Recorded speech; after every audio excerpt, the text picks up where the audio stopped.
cambios que deben efectuarse en nosotros. De hecho, el Sermón del Monte no es una pieza solamente para ser contemplada y decir qué maravilla de texto, sino que su mensaje debe ser capaz de transformar la vida nuestra. Lea conmigo, capítulo 7, versículos 13 y 14, dice la Biblia: entrad por la puerta estrecha. ¿Cómo es la puerta?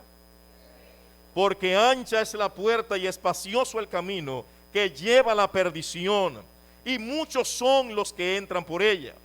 Porque ancha es la puerta y angosto el camino que lleva a la vida eterna, y pocos son los que la hallan.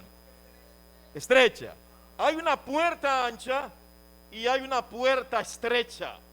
Hay un camino ancho que lleva igualmente a una puerta ancha, y hay un camino estrecho que igualmente te lleva a una puerta estrecha, a un camino estrecho. Cada quien decide por dónde va a transitar, pero no hay un camino neutral.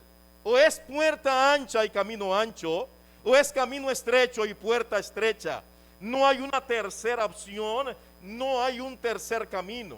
De hecho, el mismo Jesucristo presentará una metáfora al final del capítulo 7, versículos 24 y siguientes. Dice la Biblia: cualquiera que me oye estas palabras y las hace, le compararé a un hombre prudente que edificó su casa sobre la roca. Y descendió lluvia, vinieron ríos y soplaron vientos y golpearon contra aquella casa, y no cayó, porque estaba fundada ¿sobre qué cosa, hermanos? Sobre la roca. Pero cualquiera que me oye estas palabras y no las hace, le compararé a un hombre insensato que edificó su casa sobre la arena. Y descendió la lluvia, vinieron ríos y soplaron vientos y dieron con ímpetu contra aquella casa, y grande fue su ruina. O caminas por el camino estrecho que conduce a la puerta estrecha, o caminas por el sendero ancho que conduce a la puerta ancha, o construyes sobre la roca, o construyes sobre la arena. Esas son las opciones que hay. De hecho, construir sobre la roca es lo mismo que caminar por el camino estrecho, y construir sobre la arena es lo mismo a caminar por el sendero ancho. La decisión es suya. Yo sé que todo el que está aquí esta mañana y los que nos pueden ver en sus casas, su decisión es caminar por el camino estrecho y construir sobre la roca. Nuestro anhelo es entrar por la puerta estrecha y acceder a la salvación. Por eso estamos aquí. Ahora, si su anhelo, al igual que el mío, es entrar por la puerta estrecha, hay dos peligros de los cuales usted tiene que estar apercibido. Dos peligros. El primero aparece en el capítulo 7, pero el versículo 15 del mismo Sermón del Monte. Dice Cristo: guardaos de los falsos profetas que vienen a vosotros vestidos como ovejas, pero por dentro, ¿qué cosas son? Yo de eso no voy a hablar en esta mañana. Usted conoce perfectamente esto. Pero la segunda cosa que usted tiene que cuidar, si quieres entrar por la puerta estrecha, aparece en los versículos 21 al 23, y será el motivo de estudio de esta mañana. Dice la Biblia: no todo el que me dice Señor, Señor, entrará en el reino de los cielos, sino el que hace la voluntad de mi Padre que está en los cielos. Muchos me dirán en aquel día. ¿Cuántos, hermanos? Muchos me dirán en aquel día: Señor, Señor, no profetizamos en tu nombre, y en tu nombre echamos fuera demonios, y en tu nombre hicimos muchos milagros. Entonces les declararé: nunca os conocí, apartaos de mí, hacedores de maldad. Ese día habrá, hermanos, muchas sorpresas, porque hay un grupo de personas ahora que se acerca a Jesucristo: Señor, Señor. Es evidente que este grupo de personas no eran borrachones, hermanos, no eran adictos a las drogas, no eran misóginos, no eran prostitutas, no eran narcotraficantes. Este grupo de personas que se le acerca a Cristo diciendo Señor, Señor, eran profesantes, eran creyentes. No estamos hablando de personas que adoraban a Zoroastro, no eran zoroastristas, no eran budistas, no eran chintoístas, son cristianos que se le acercan a Cristo al final de su historia sobre esta tierra y son descalificados. Y note que Cristo enfatiza que son muchos. ¿Cuántos son? Hace unos años atrás yo dicté una campaña de evangelismo en el colegio de Betel, hace muchos años ya.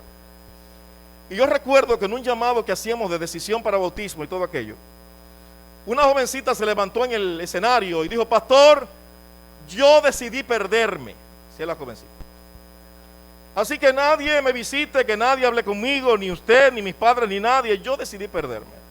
Bueno, hay personas que han tomado su decisión. Y evidentemente que con una persona que haya decidido perderse no habrá sorpresa ese día. Ya tomó su camino, perfecto. Ahora, el problema es con los que están dentro, que parecen que van por el camino estrecho, que parece que van a entrar por la puerta estrecha, que parece. Y entonces al final de su peregrinar ser descalificado. ¿Cómo puedo entonces yo mismo estar seguro que no seré descalificado mañana, hermana Cristina? ¿Cómo? ¿Cómo entender esta mañana mi propia condición de forma tal que ese día yo no sea descalificado? Para eso veremos dos cosas en esta mañana. Número uno, ¿cuál era la base en la cual este grupo de falsos creyentes decía estar salvado? ¿En qué se apoyaban? ¿Cuál era su soporte para aseverar que merecían la salvación? Señor, Señor, decían esto. Y número dos, ¿cuál fue el error de estas personas, de estos falsos creyentes? Primero lo primero, ¿en qué estaban soportados este grupo de falsos creyentes? Lo primero que usted alcanza a ver es que este grupo de hombres y mujeres estaban soportados en su ortodoxia de fe. ¿Qué cosa es ortodoxia? Ortodoxia es la cantidad de doctrinas y creencias que son aceptadas y adoptadas por un determinado grupo de creyentes. Este grupo de hombres y mujeres que al final de su historia humana se le acercan a Cristo diciendo Señor, Señor, están soportados en una doctrina correcta. Hay una expresión que ellos repiten y es Señor, Señor. La palabra que es traducida como Señor, Señor, yo voy a hacerle caso a Isidre, porque esto me está volviendo loco. La palabra que es traducida como Señor es la voz griega Kyrios. Kyrios significa gobernante, rey supremo, legislador. ¿Qué importancia tiene para nosotros esa declaración que hacen estos falsos profesantes de la persona de Cristo cuando emplean la expresión Kyrios, Señor? Permítame solo hacer un pequeño resumen en esta mañana. Usted conoce perfectamente que todo el Antiguo Testamento se escribió en el idioma hebreo, salvados algunas secciones en arameo. Pero todo el Nuevo Testamento se escribió en el griego común, en el griego del pueblo, el griego koiné. Un grupo de judíos, producto de la dispersión de su movimiento desde Jerusalén a otras tierras, olvidaron el idioma hebreo. De hecho, un gran grupo de judíos se asentó en una ciudad al norte de Egipto, en África, llamada Alejandría. Y allí crearon una comunidad, pero ya no hablaban más hebreo, solo hablaban griego, de manera que ya no podían leer las escrituras que estaban escritas en el idioma vernáculo del pueblo de Israel, el hebreo. Así que se hacía necesario entonces una traducción del hebreo al griego. Esa traducción se terminó en el siglo II y es conocida como la Septuaginta. Es la versión griega del Antiguo Testamento. Era la Biblia que utilizaban los discípulos. De hecho, fue el texto que ayudó a la expansión de la evangelización. ¿Qué es lo que yo quiero mostrar con esto? La Septuaginta emplea 9,000 veces la palabra Kyrios. ¿Cuántas veces? 9,000 veces. Ahora, cuando se estaba traduciendo el texto del hebreo al griego, donde aparecía el nombre divino, se colocó la palabra Kyrios 6,156 veces. ¿Qué quiero decir con esto? Que este grupo de personas que se le acerca a Cristo al final de su peregrinar sobre esta tierra, emplean la palabra correcta, Kyrios, Kyrios. Lo están reconociendo no como un hombre, no como un maestro, lo estaban reconociendo como gobernante, como legislador y como rey supremo. Esto significa que esta gente tenían un correcto conocimiento cristológico. Sabían quién era Cristo, que no era cualquier persona, que era Dios en la carne, que era el gobernante. Sin embargo, dice la Escritura, que Cristo les dice: nunca os conocí, apartaos de mí, hacedores de maldad. ¿Qué significa esto? Que usted puede tener un conocimiento correcto de la palabra de Dios, que puede manejar al dedillo las doctrinas de la iglesia adventista del séptimo día, pero eso no valida tu fe. Porque este grupo de hombres y mujeres dominaban el concepto de la cristología. Sabían que quien estaba frente a ellos era Dios. Sin embargo, dice el texto sagrado, que se perdieron. Así que no es suficiente, hermanos, con tener un conocimiento cristológico acertado. No es solo creer en eso. De hecho, usted sabe perfectamente que aún los mismos demonios, ¿qué hacen? ¿Pero qué cosa? Pero tiemblan. Así que el asentimiento de una verdad, el conocer una verdad, no es suficiente. Hay algo más. Cuando Cristo estaba en esta tierra y reprendió los espíritus del mal, en más de una ocasión los mismos demonios dijeron: ¿qué tienes contra nosotros, hijo de Dios? Reconocían su divinidad, reconocían su poder. Sin embargo, hermanos míos, eso no les garantizó la salvación. Ahora quizás yo hable un adventista del séptimo día esta mañana acá, con los que pueden estar en sus casas, que tiene un conocimiento de la palabra del Señor, pero eso no valida tu fe. La ortodoxia de tu fe y tu conocimiento tampoco valida tu fe. Hay algo más, hermanos míos. Este grupo de personas no solo tenían conocimiento de la palabra, sino que al parecer tenían cierta cercanía con Jesucristo, cierta familiaridad. Note el versículo 21, dice la Escritura: no todo el que me dice Señor, Señor, entrará en el reino de los cielos. ¿Cuántas veces se repite la palabra Señor? Cuando una palabra en las Escrituras se repite, ¿qué quiere decir eso? ¿Cuáles son las implicaciones de una repetición? Por un lado, se quiere dar énfasis cuando se repite, pero en este contexto tiene que ver con fervorosidad. Tiene que ver con esas personas que cuando oran lloran, ¿verdad? Y tienen como ese sentimiento tan profundo, y lloran y levantan sus manos y todo aquello, como si todo fuera un espectáculo.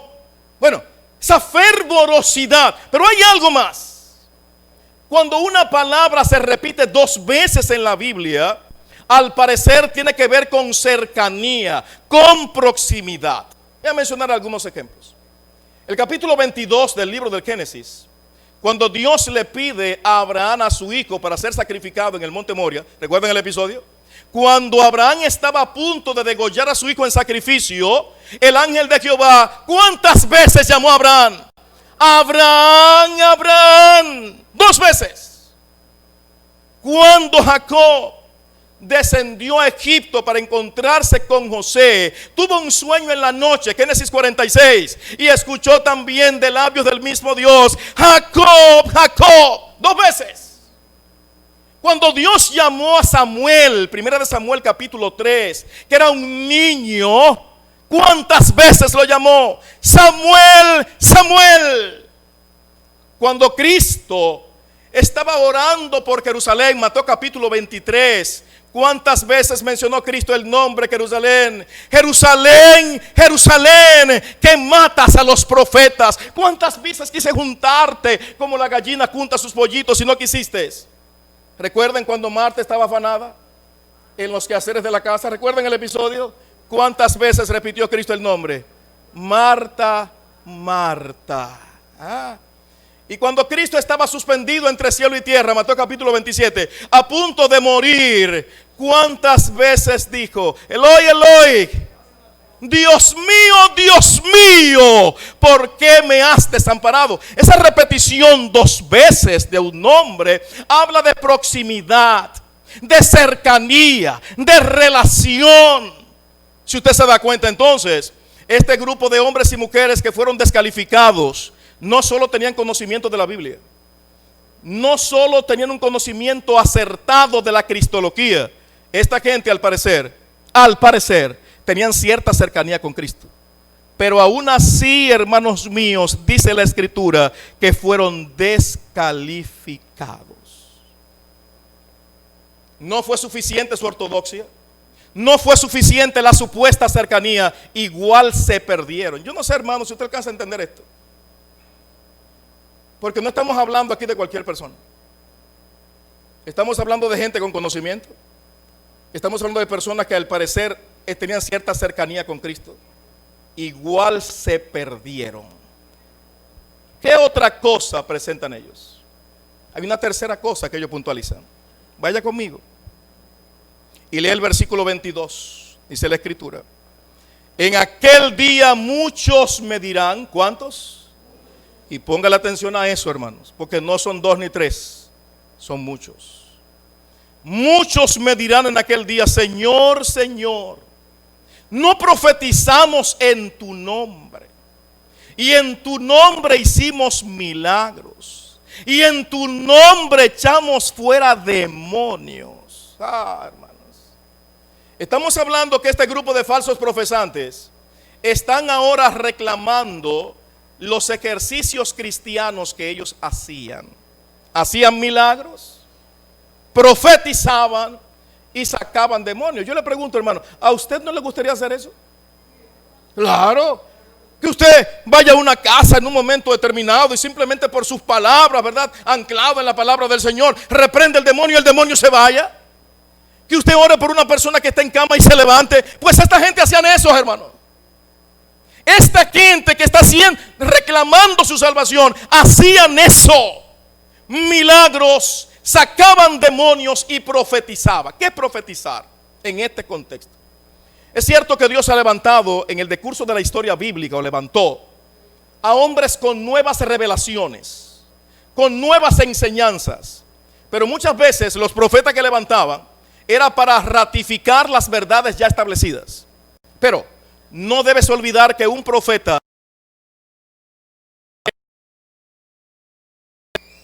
no todo profeta anuncia el futuro. Perfecto. Note lo que dice el apóstol Pablo. Bueno, Lucas, en Hechos capítulo 15, versículo 22, hablando de Judas y Silas, dice lo siguiente: siendo Judas y Silas también profetas. ¿Qué eran Judas y Silas? Ahora note lo que ellos hacían: exhortaron y confortaron a los hermanos con un largo mensaje. Eran profetas, pero lo que estaban haciendo era ¿qué cosa? Exhortando. No estaban hablando de una profecía apocalíptica. Profeta entonces en este contexto es aquel que ha presentado la palabra del Señor, aquel que predica un mensaje de ánimo, de fortalecimiento. ¿Qué está diciendo entonces? Que este grupo de personas no solo tenían conocimiento de la palabra de Dios, no solamente tienen cercanía con Él, sino que predicaron el Evangelio. Señor, nosotros profetizamos, nosotros predicamos. Ahora no se olvide que eso nunca será una condición para la salvación. De hecho, usted recuerda a Balaam. Balaam era un diablo, era un santo. ¿Recuerdan al profeta Balaam? Sin embargo, en un momento emitió un mensaje de salvación, pero no por ello dejó de ser un demonio. De hecho, el rey Saúl Se dice en la escritura que profetizó más de una vez. Sin embargo, Dios ya había desechado al profeta Saúl. De hecho, el capítulo 13 de la primera carta a los Corintios, léalo conmigo por favor, versículos 1 y 2, dice la Biblia: si yo hablase lenguas humanas y angélicas y no tengo amor, ¿qué dice la Biblia? Vengo a ser como un metal que resuena o címbalo que retiñe. Y si tuviese profecía y entendiese todos los misterios de forma tal que traspasase los montes al corazón del mar, y no tengo amor, ¿qué cosa? De manera que pueden haber buenos predicadores simplemente sonando como un metal viejo. Perfecto. Ser un buen predicador se aprende. Usted puede aprender a articular, puede aprender a hablar, puede aprender a ilustrar, pero en ninguna parte de las escrituras se enseña que predicar bonito es una condición para la salvación. Sin embargo, esta gente que estaba aquí, hermanos míos, estaban diciendo: yo he predicado, he profetizado. Sin embargo, dice la escritura que estaban descalificados. Pero hay algo más, hermanos míos. Esta gente dijeron que hacían milagros. ¿Cuál es el problema aquí? El problema aquí es que hacer milagros tampoco es garantía de salvación, porque el mismo diablo también los hace. De hecho, Apocalipsis 3 establece que aún haría descender fuego. ¿De dónde? Una imitación y falsificación de los milagros. De manera que hacer milagros tampoco valida tu fe. Pero hay un tercer ejercicio que ellos sacan ahí. Señor, en tu nombre echamos fuera demonios. ¿Usted recuerda en Lucas 17? Cuando el Señor envió a los 70, ¿recuerdan el episodio? Y esta gente salieron contentos, hermanos. Sanaron enfermos, sacaron demonios. Y ahora vuelven donde Jesucristo a darle el reporte de lo que pasó. Léelo conmigo, capítulo 10, versículo 17 al 20. Dice la Biblia: volvieron los 70 diciendo: Señor, aún los demonios se nos sujetan en tu nombre. Y les dijo: yo veía a Satanás caer del cielo como un rayo. He aquí os doy potestad de hollar serpientes y escorpiones, y sobre toda fuerza del enemigo, y nada os dañará. Pero no os regocijéis de que los demonios o los espíritus se os sujeten, sino de que vuestros nombres estén ¿dónde? Hermano, en ese grupo de los 70, ¿quién andaba con ellos? Ahí estaba Judas. Judas era un diablo, hermanos, que terminó ahorcándose. ¿De qué le sirvió a Judas sacar demonios? ¿De qué le sirvió a Judas esta experiencia cuando al final se perdió? Cristo le está diciendo a este grupo de gente: ustedes han predicado, es cierto.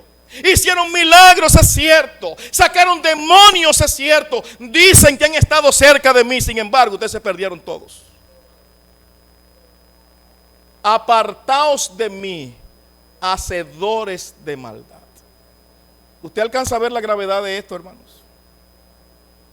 Porque quizás ni la mitad de los que están aquí reúnen las condiciones que tenían esta gente. Conocimiento de la Biblia, cercanía con Jesucristo y operación de milagros. Y esta gente, con todo eso, Cristo las descalificó. ¿Cuál fue su error? ¿Dónde estaba el error de estos falsos creyentes? Evidentemente que el error no podemos buscarla en su confesión de fe. El error no está en el conocimiento bíblico que ellos tenían. El error no estaba en su aseveración de que Cristo es el Señor. De hecho, todo aquel que quiere ser salvo debe reconocer que Jesucristo es el Señor. Note lo que dice el apóstol Pablo en Romanos 10, versículos 8 y siguientes. Mas, ¿qué dice? Cerca de ti está la palabra, y en tu boca y en tu corazón. Esta es la palabra de fe que predicamos, que si confesamos con nuestra boca que Jesús es el Señor y creemos en nuestro corazón que Dios levantó de los muertos a Jesucristo, serás, ¿qué dice la Biblia? Serás salvo. De manera que es correcto lo que ellos hacían. Estaban reconociendo el señorío de Jesucristo, su grandeza y su poder como Dios. Así que el error no estaba en su conocimiento de la palabra. ¿Dónde estaba el problema? No todo el que me dice Señor, Señor entrará en el reino de los cielos, sino el que hace ¿qué? Dice la Biblia. el que hace la voluntad de mi Padre que está en los cielos.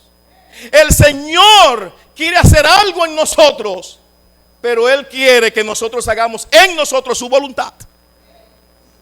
¿Cuál es el problema, hermanos? La dicotomía que hay con nosotros es que en las tomas importantes de decisión no siempre Dios está presente. Cuando tenemos 2 o 3 pesos, hermanos, no siempre Dios está presente para tomar la decisión de ese dinero. Cuando tenemos un conflicto, una situación, no siempre Dios gobierna nuestras decisiones. Yo recuerdo una vez, una dirigente muy versada de nuestra iglesia, se me acercó y me dijo: pastor, yo tengo un novio, él no es adventista, pero yo siento que no puedo seguir en esta condición. Yo necesito casarme, yo sé las implicaciones que eso tiene, pero yo decidí casarme.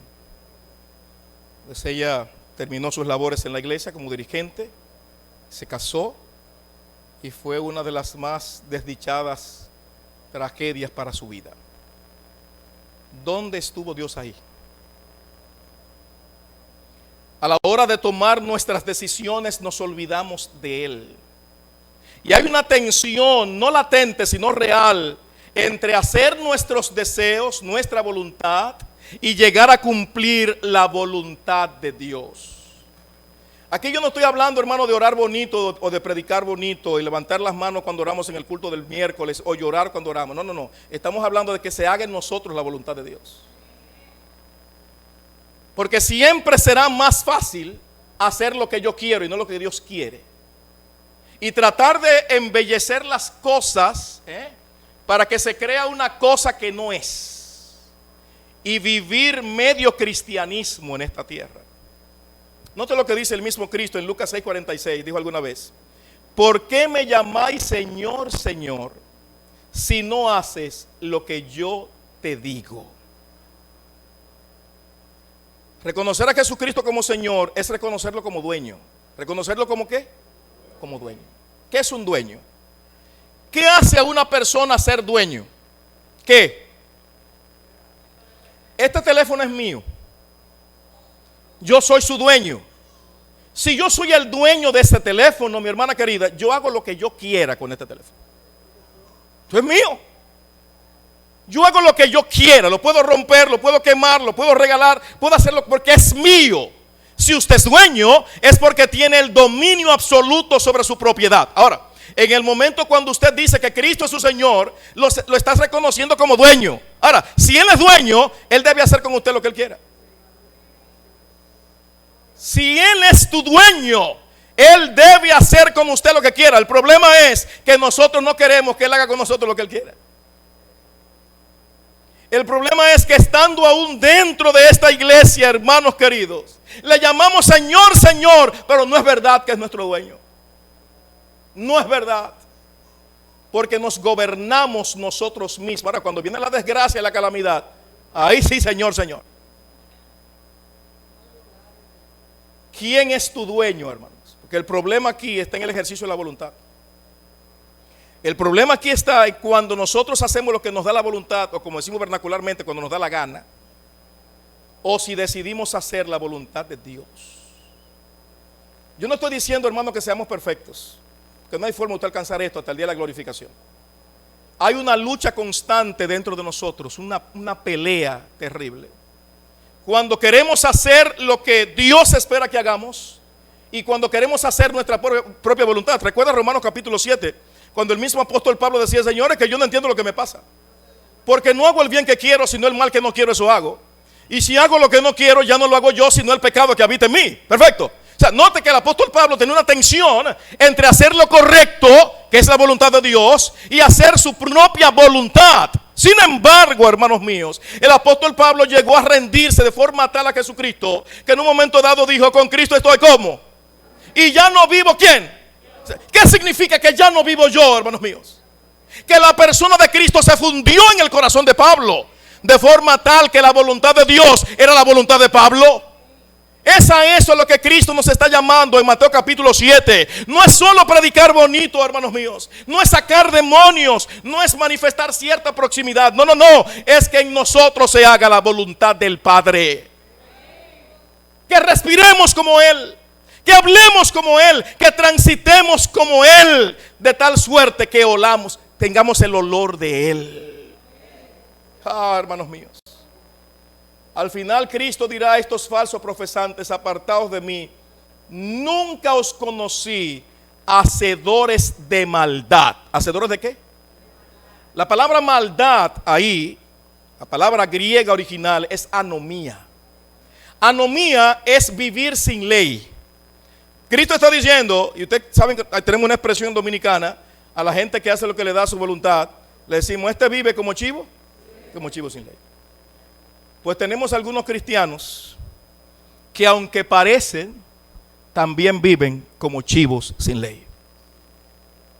Aunque dicen transitar por el camino estrecho, aunque dicen entrar por la puerta estrecha y haber construido sobre la roca, la misma evidencia de sus obras testifica que viven sin ley y que no hacen la voluntad del Padre. Hermanos queridos, este mundo muy pronto va a terminar. Yo pienso que este tema del coronavirus y toda la tensión que ha provocado, tanta desgracia y muerte, ha hecho reflexionar a mucha gente. Pero hay otros que en vez de reflexionar, se han puesto peores. Si usted está acá esta mañana es porque tiene el deseo de salvación. Pero no trates de engañar a Dios, porque no puedes. Usted no puede venir aquí a fingir esta mañana. Porque si finges, te va a pasar lo que le pasó a este grupo. Que cantó bonito, que predicó bonito, que incluso sacó demonios y Cristo lo descalificó. Así que no vengas a engañar a Dios, porque no puedes engañar a Dios. Y si ha llegado un momento en que el cristiano lo sea verdaderamente, es hoy, hermanos. Es ahora. Elena White, en una de las sentencias más contundentes escritas en el camino a Cristo, en la página 48, dice lo siguiente: desear ser bondadosos y santos es rectísimo, pero si no pasáis de esto, de nada os valdrá. Y aquí viene la parte que me interesa. Muchos se perderán esperando y deseando ser cristianos. No llegan al punto de dar su voluntad a Dios. No deciden ser cristianos ahora. Escúcheme bien. Si usted y yo no hemos aprendido a someter nuestra voluntad a Dios, si todavía, hermanos, nos gozamos en la maldad, si nuestra voluntad está por encima de la voluntad divina, todavía no somos cristianos. Aun cuando nos sentemos en las bancas de la iglesia el sábado en la mañana. Este mensaje de Cristo en Mateo 5 es el mensaje más sobrio del Mesías. Y no solo se lo dio a las gentes que estaban sentadas en la ladera de la montaña, se lo está diciendo hoy a la iglesia adventista del séptimo día en Cañada Honda. Predicar bonito no valida tu fe. Decir que estás cerca de Cristo tampoco valida tu fe. Sacar demonios tampoco valida tu fe. Valida tu fe hacer la voluntad de Dios. Voluntad de Dios que en la mayoría de los casos no es agradable a nosotros mismos. Te invito entonces con el apóstol Pablo a decir: Señor, miserable de mí, ¿quién me librará de este cuerpo de muerte? Jesucristo puede hacerlo esta mañana. Él puede hoy quitar de ti este cuerpo muerto, esta carga que llevas y esa tensión entre la carne y el espíritu, y hacerte vencedor esta mañana. Dios no quiere hipócritas en su iglesia, quiere cristianos verdaderos, que a veces caerán, a veces tendrán pruebas, tendrán luchas, algunas veces serán vencidos, pero aún en el suelo reconocerán la grandeza de Dios y verán la mano del Altísimo levantándolo del lugar en donde están. Dios puede hacer eso contigo esta mañana. ¿Te animas a tomar la mano de Dios ahora? Para que aquel día no seas avergonzado. Ponte de pie y permíteme orar contigo en esta mañana. Dios y Padre, a ti sea la gloria porque tú eres Dios. Hemos visto uno de los episodios más densos y comprometedores del Sermón de la Montaña tiene que ver con nosotros, con lo que hay dentro de nuestro corazón, que solo lo sabemos nosotros. Cuando no hay sinceridad lo sabemos nosotros. Cuando somos hipócritas también lo sabemos. Cuando estamos fingiendo lo sabemos. No queremos, Señor, llegar al final de nuestro peregrinar en esta tierra y ser descalificados. Queremos verdaderamente estar a tu lado. Queremos verdaderamente, Señor, transitar por la puerta y el camino estrecho. Queremos construir sobre la roca. No queremos escuchar aquel día: nunca os conocí, apartados de mí, hacedores de maldad. Sino que queremos oír de tus labios: bien hecho, siervo fiel. Sobre poco has sido fiel, sobre mucho te pondré. Entra en el gozo de tu Señor.